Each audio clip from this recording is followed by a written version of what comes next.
Bonjour, bonsoir, quel que soit là où vous êtes. Aujourd'hui, nous allons parler d'une petite histoire que je vais vous raconter.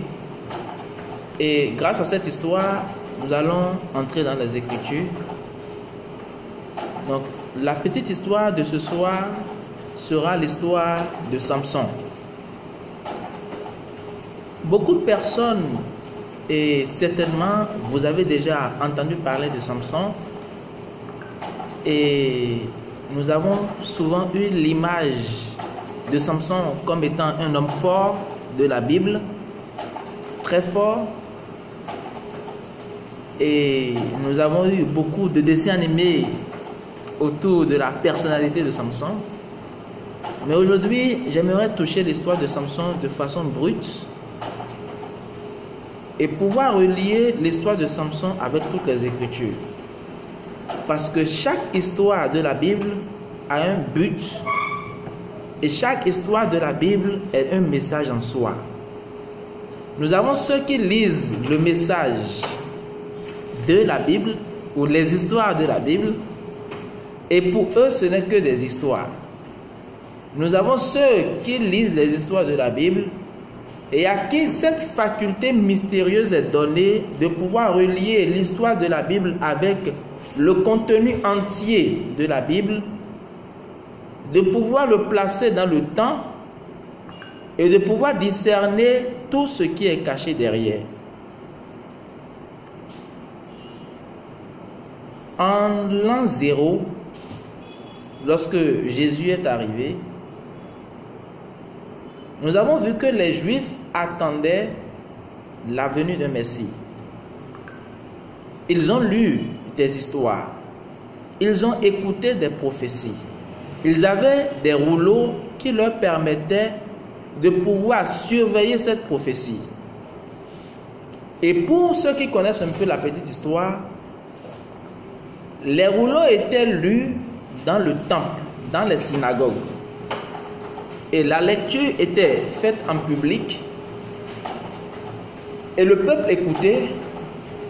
Et ceux qui n'avaient pas la capacité de lire pouvaient profiter de ceux qui en avaient la capacité, toujours dans le but de pouvoir écouter l'histoire ou la parole de l'Éternel.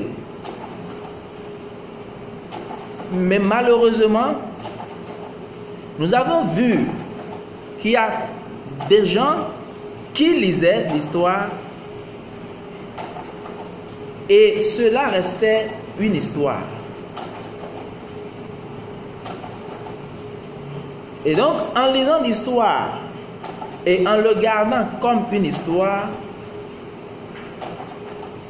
ils n'ont pas compris que l'histoire lue, la prophétie lue, était allée au-delà d'une prophétie et était une réalité qui était déjà devant eux en la personne de Jésus-Christ. Jésus-Christ était l'accomplissement des prophéties de la Bible qui est venu devant le temple et l'a dit ouvertement. Il a dit, je cite les Écritures, l'Écriture nous dit qu'il est entré dans le temple et que le rouleau de livre d'Isaïe lui fut remis. Vous savez, le même livre d'Isaïe qu'il lisait dans le temps, William Branham nous dit que c'est le même livre d'Isaïe que nous sommes en train de lire aujourd'hui. Ça n'a pas changé. Ce qui fait que la partie d'Isaïe qu'il lisait dans le temple, nous avons toujours la partie d'Isaïe avec nous et nous pouvons le lire de la même façon qu'il le lisait.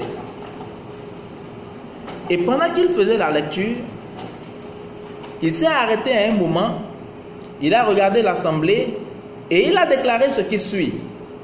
Aujourd'hui, cette partie de l'écriture que vous venez de lire, ou plutôt que vous venez d'entendre, est accomplie devant vous.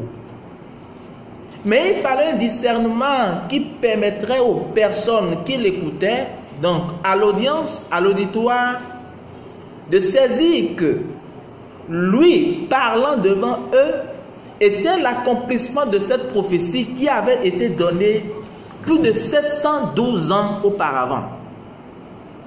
Il était l'accomplissement de ce que les Juifs ont attendu pendant des centaines d'années. Et malheureusement, la prophétie est accomplie sous leurs yeux. Mais comme ils ont toujours lu la prophétie comme de l'histoire, ils ont gardé l'histoire et ils ont manqué l'accomplissement de cette histoire.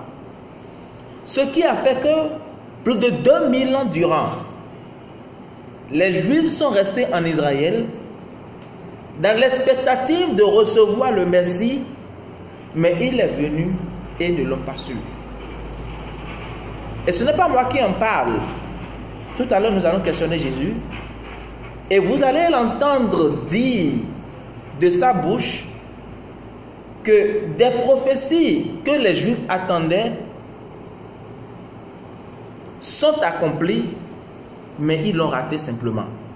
Je vais vous donner un premier exemple, nous allons le questionner. Jésus lui-même, on va l'inviter sur la scène, ici ce soir, et il va nous parler. L'histoire remonte ou est retracée par le livre de Luc. Lorsque les Juifs, précisément les disciples de Jean-Baptiste, après la mort de Jean-Baptiste, sont partis voir Jésus. Et ils lui ont posé la question. Mais toi, tu nous dis que tu iras à Jérusalem pour t'être sacrifié. N'a-t-il donc pas été écrit qu'avant que le Messie ne vienne, Élie devait venir premièrement? Si vous remarquez les Juifs, ils ont la prophétie qui disait qu'Élie devait venir premièrement. Donc, dans leur esprit, la prophétie est restée comme une histoire. Et les disciples de Jean-Baptiste, qui était le Élie, ses propres disciples ne savaient pas qu'il était le Élie dont l'histoire parlait, une prophétie qui devait s'accomplir. Et ils sont restés avec lui jusqu'à sa mort, sans savoir que c'est celui-là dont il est parlé. Et mesdames et messieurs, vous savez, chers auditoires, vous qui m'écoutez, de l'autre côté, il y a une chose qui a toujours été très très étrange avec les gens. Et la même chose se passe encore aujourd'hui. Parce que vous savez, Salomon a dit une chose. Il dit, il n'y a rien de nouveau sur la terre. Tout ce qui est a déjà été. Et lorsque nous allons continuer avec les enseignements, je vais vous montrer la profondeur de cette parole-là. Tout ce qui est a été. Parce que c'est une phrase simple en soi. Mais lorsque nous allons le détailler avec la nature, vous allez voir les 4 cadrans de la nature: l'hiver, l'automne, l'été et le printemps. Comment est-ce qu'ils tournent? Vous allez voir comment est-ce que c'est beau. Que des réalités qui sont arrivées dans le passé, juste parce que le cadran du temps a tourné, les mêmes réalités reviennent aujourd'hui, mais les gens manquent de discernement pour pouvoir saisir ces réalités. Et donc ainsi, cela est resté pour l'auditoire une histoire, mais l'accomplissement de l'histoire ou de la prophétie était devant eux, mais ils ne l'ont point reconnu. William Branham disait une phrase, il disait: l'homme loue toujours Dieu pour ce que Dieu a fait dans le passé, et il lui donne une adoration pour ce qu'il fera dans le futur, mais il manque toujours ce que Dieu fait dans le présent. Or, l'homme n'est pas appelé à vivre dans le passé de Dieu, ni dans le futur de Dieu, mais dans la présence de Dieu. C'est pourquoi lorsque Moïse a posé la question à la colonne de feu sur la montagne, lui demandant, lorsque les enfants d'Israël me demanderont, quel est le nom de ce Dieu qui t'a envoyé, que leur dirai-je? Et il lui fit dire, non pas un passé, non pas un futur, mais un présent immuable. Il dit, dis-leur que celui qui est non pas dans le passé, non pas celui qui va venir, mais celui qui est envoyé. Je suis. Et pour ceux qui ont eu la révélation selon laquelle Jéhovah de l'Ancien Testament est Jésus-Christ du Nouveau Testament, verront que c'est la même personne qui parlait lorsque les Juifs lui ont posé la question. Mais toi, tu es né avant-hier quelque part ici, et tu nous dis que tu es plus grand que notre père Abraham. Jésus lui a répondu que avant qu'Abraham ne fût, moi je fus. Donc, sans compréhension, des gens, et comme ils le font aujourd'hui, ont cru que quand on parle de Jésus, on parle de celui-ci, mais n'ont pas compris que dans Jésus, il y avait Jésus. Nous allons vérifier cet enseignement, nous allons le démontrer. Comment est-ce que lui, un jeune homme de 20 et quelques ans, 30 ans, pouvait te déclarer qu'avant que le patriarche Abraham lui-même le fit, que lui fit. Et il va même oser déclarer que votre père Abraham a vu mon jour et s'est réjoui de cela. Donc juste pour vous montrer comment est-ce que les hommes gardent l'histoire. Mais le présent, l'homme le rate. Mon histoire va très longtemps. Je vais vous raconter un peu un extrait de l'histoire de Samson. Samson était un être mystérieux parce qu'il avait 7 tresses sur la tête. Nous avons compris que la puissance de l'histoire de la personne de Samson dans les Écritures venait de ces 7 tresses. Aujourd'hui, il nous est permis de comprendre la profondeur de cela parce que la voix dit dans la Bible, Apocalypse 10, verset 7, qu'au jour de la voix du 7e ange, quand il sonnerait de la trompette, tous les mystères de Dieu s'accompliraient comme il l'a promis à ses serviteurs les prophètes. Nous croyons que le livre des sceaux est ouvert et que tous les mystères de la Bible ont été révélés, mettant à nu toutes choses. Nous croyons que Matthieu 24 dans sa totalité est accompli. Et avec cela, nous arrivons à placer la Première Guerre mondiale, la Deuxième Guerre mondiale, et nous arrivons à placer tout dans l'histoire. Et ce soir, nous allons retirer Samson de l'histoire afin de pouvoir expliquer les mystères de cette partie de l'histoire de Samson. Les Écritures racontent ceci pour ceux qui ont le livre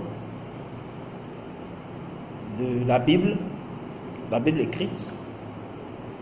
Une partie de l'histoire de Samson s'est contée comme suit. Il a dit qu'un jour, Samson passait et il était rentré dans la maison d'une prostituée. Et les gens étaient arrivés. Les Philistins cherchaient à le tuer. Les Écritures disent qu'il est resté à l'intérieur et vers le soir, il est sorti. Il a détruit les portes de l'endroit et les a tous tués.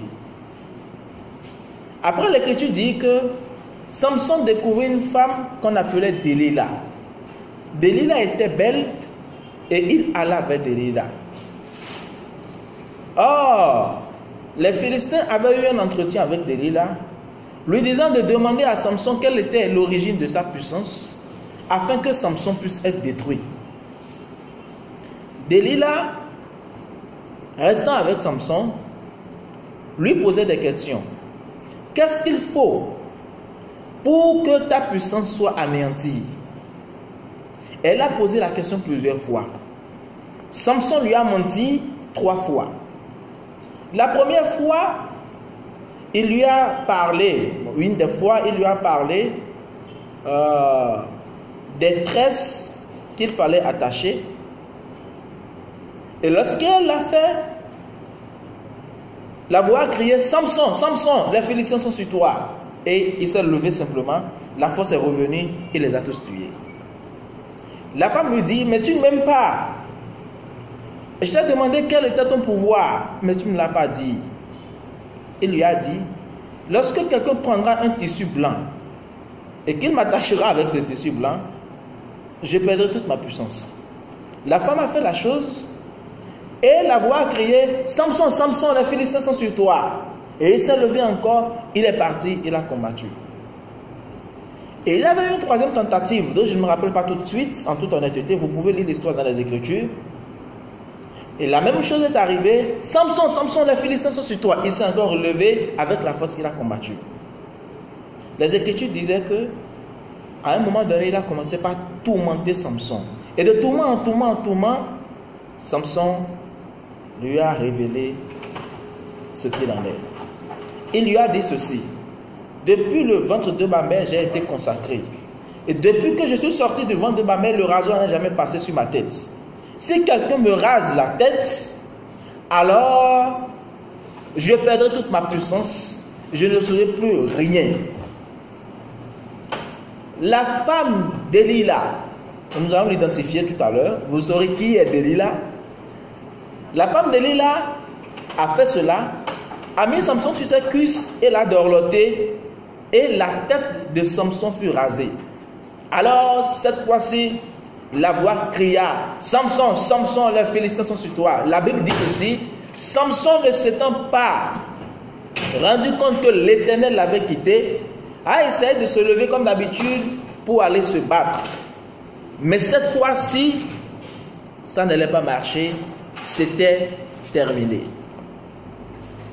Les Philistins ont pris Samson en contrepartie de l'argent qui a été remis à Delilah, parce qu'elle a fait cela pour de l'argent. Tous ces détails sont importants. Vous allez voir comment est-ce que c'est beau. Samson a été arrêté par les Philistins. Et vous savez ce qu'ils ont fait à Samson? Ils lui ont crevé les deux yeux. L'histoire était pathétique. Ils lui ont crevé les deux yeux et ils l'ont amené dans la cour des Philistins. Les Philistins, c'est des personnes qui adoraient des idoles. Et Samson était amené à chaque fois dans leur cour afin qu'ils viennent jouer de la musique et faire du spectacle pour les animer.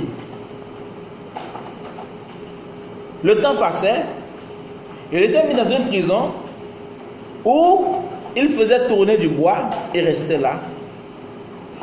Un jour, la fête étant, on invita encore Samson pour venir jouer. Mais en ce moment-là, après que les 7 chevelures aient été rasées, une 8e chevelure était en train de se pousser. Mais les gens ne se sont pas rendus compte de cela. L'homme était aveugle. Et lorsqu'il a été amené, il était là. Les Écritures disent encore ceci, je cite, qu'il y avait un jeune homme, un petit, à qui Samson a demandé: amène-moi vers les piliers de l'endroit. Donc il avait terminé de jouer. Amène-moi vers les 2 piliers qui soutenaient le bâtiment dans lequel les Philistins se trouvaient. Lorsqu'il est arrivé là, il a pris l'autre pilier, et il a dit: encore une fois, Seigneur. Lorsqu'il a déclaré cela, il a exercé de la puissance et tout le bâtiment a été détruit et tous sont morts, Samson lui-même. Voici l'histoire de Samson que j'aimerais faire sortir de l'histoire et enseigner aujourd'hui sur quelle est la vraie signification de cette histoire. Cette histoire, c'est quoi? Pourquoi cette tresse? Vous savez, lorsque quelqu'un à qui n'a pas été donné de voir ces choses lire, lui ne lit que cette tresse. C'est comme je le dis souvent et je le répète, 2 personnes peuvent être assises devant un mur, l'un voit un mur opaque, mais l'autre voit une porte à l'intérieur et il arrive à traverser. Ce n'est pas pour la première fois que cela vient. J'en veux pour preuve 2 personnes qui sont nées d'un même ventre, Jacob et Ésaü. Et la Bible dit que Dieu dit avant que les 2 enfants en naissent: Ésaü, j'ai haï, et Jacob, j'ai aimé, sans que les 2 n'aient rien fait. Pour commencer, Samson avec les 7 tresses. Samson avec la 8e tresse. Samson sans les yeux. La prostituée, Delilah, le jeune, tout cela.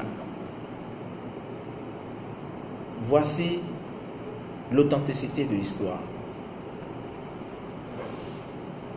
En réalité, l'histoire parle de l'histoire de toute l'humanité. L'histoire de Samson parle de l'histoire de tout l'univers, de toute l'humanité. C'était une simple histoire dans laquelle est cachée des choses. Et ça me rappelle très bien le laboureur et ses enfants. Vous savez, c'est une poésie que j'aimais beaucoup. Je savais qu'au-delà d'une poésie, cela disait quelque chose de tellement profond. Un vieux laboureur s'entend sa mort prochaine. Et venez ses enfants et leur parla sans témoin. Gardez-vous, leur dit-il, de vendre. N'est-ce pas? Ne le vendez pas, Delilah. Ne le vends pas.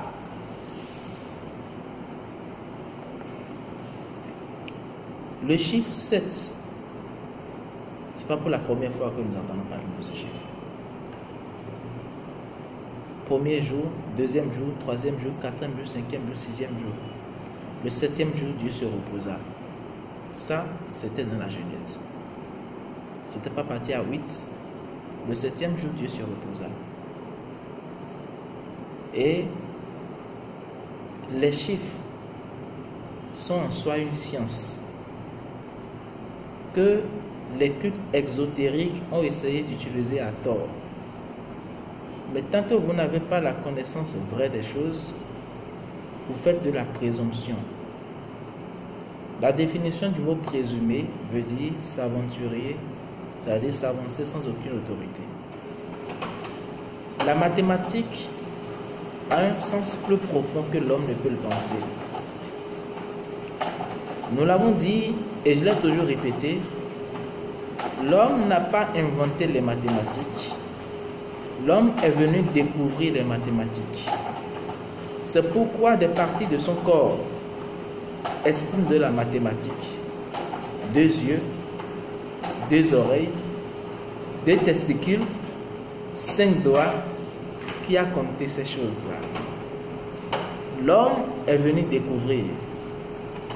Et quand vous allez même dans l'histoire de la création, il a dit que Dieu a fait les étoiles et les luminaires pour compter les époques et les temps. Donc compter ne relève pas de l'humain, mais compter relève de celui qui a fait des choses pour compter avant même que l'humain ne vienne sur la terre.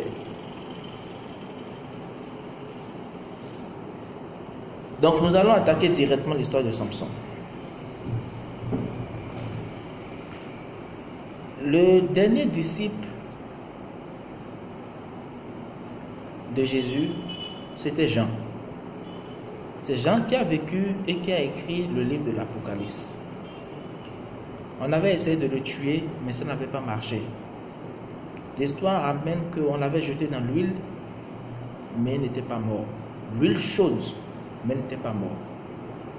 Et dans le temps, c'était des prisonniers de haut niveau qu'on envoyait à Patmos. L'île de Patmos était réservée. C'était une île sur laquelle il y avait les vipères et tout cela. Et la distance qui séparait l'île de la terre faisait 50 km. Et c'était des exilés, des prisonniers de haut niveau qu'on envoyait là-bas. Jean s'est retrouvé sur cette île-là. Il ne pouvait pas mourir parce que il fallait qu'il y ait quelqu'un pour écrire le livre de l'Apocalypse. William Branham nous a rappelé une chose. Il dit que j'ai entendu des gens dire Apocalypse de Jean, mais que c'est faux. Jean n'est pas l'auteur du livre d'Apocalypse, mais Jean est l'éditeur du livre de l'Apocalypse. En réalité, il dit, je fus ravi en esprit le jour du Seigneur, et j'entendais une voix qui me parlait. Quand je me retournai, je vis comme un chandelier d'or, et au milieu des chandeliers, quelqu'un qui ressemblait à un fils de l'homme. Et la voix lui dit, ce que tu entends, écris. Donc, c'est le seul livre dans lequel Dieu lui-même parlait directement, afin que cela soit édité par Jean. Donc, Jean jouait le rôle de scribe, mais l'auteur du livre de l'Apocalypse, c'est Jésus-Christ lui-même. Et le mot apocalypse est aussi mal compris. Parce que psychologiquement, quand on dit apocalypse, pour les gens, et ce que la science moderne a montré aux gens, c'était une idée de destruction ou des choses comme ça. Mais l'essence du mot apocalypse s'emboîte parfaitement dans le mot lui-même en anglais qui veut dire revelation, qui n'est simplement que la révélation. Donc apocalypse veut dire révélation. Jean s'était retrouvé sur l'île de Patmos. Et comme il avait encore des choses à écrire, Dieu, par de la puissance surnaturelle, l'a gardé de toute tentative d'assassinat et de tuerie, afin qu'il puisse écrire les choses qui ont été et qui viendront. Et vous pouvez le lire aisément, Jean lui-même en a parlé. Et pendant qu'il en a parlé, dans le verset 12 du premier chapitre, la voix lui parlait et lui expliquait ce qu'il voyait. Une des choses qu'il voyait, il disait qu'il a vu 7 chandeliers d'or, et au milieu de 7 chandeliers d'or, quelqu'un qui ressemblait au Fils de l'homme, et dans sa main il y avait 7 étoiles. Et la voix lui dit, les 7 chandeliers d'or représentent les 7 églises, et les 7 étoiles représentent les 7 messagers qui ont été envoyés à chaque église. Vous avez remarqué le chiffre 7 est encore revenu. Nous avons vu tout à l'heure que Samson avait 7 tresses. Et le chiffre 7 réapparaît encore de l'autre côté. William Branham est venu, puisque c'était lui, le dernier messager qui avait été envoyé à toute l'humanité, par qui le plan de la rédemption s'achevait, et qui était en réalité Jésus-Christ voilé dans une chair humaine. Aucun messager ne venait si ce n'était que Jésus-Christ lui-même dans une chair humaine. C'est pourquoi les Écritures disent que l'agneau avait 7 cornes. Les 7 cornes, William Branham dit que les 7 cornes représentaient les 7 défenses des droits de l'agneau sur la terre. Que représentaient ces 7 cornes, nous le reprenons, représentait la défense des droits de l'agneau sur la terre. Donc, la première corne est une défense des droits de l'agneau sur la terre jusqu'à la 7e corne. Après la 7e corne, ça veut dire simplement que l'agneau n'a plus de droit sur la terre. C'est pourquoi il n'y a pas de 8e corne. Lorsque vous arrivez à la 7e corne, la 7e corne est mise en exercice dans le but de pouvoir protéger les droits de l'agneau sur la terre. Et en comprenant ce principe-là dans la simplicité, vous verrez quelle heure fait-il et vous comprendrez parfaitement l'histoire de Samson. Cette église, et beaucoup de personnes ne veulent pas s'attarder dessus parce qu'en réalité, ça ne les intéresse pas.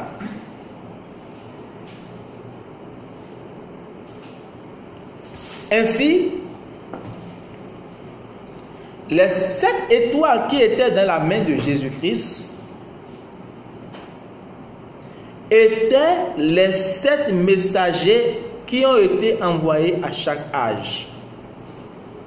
William Branham, qui était Malachie 4, est venu Et par l'ouverture de la parole, nous a identifié quels étaient ces 7 messagers qui sont arrivés sur la terre. Nous avons découvert que le premier messager était Paul. Et la Bible l'a même signifié clairement.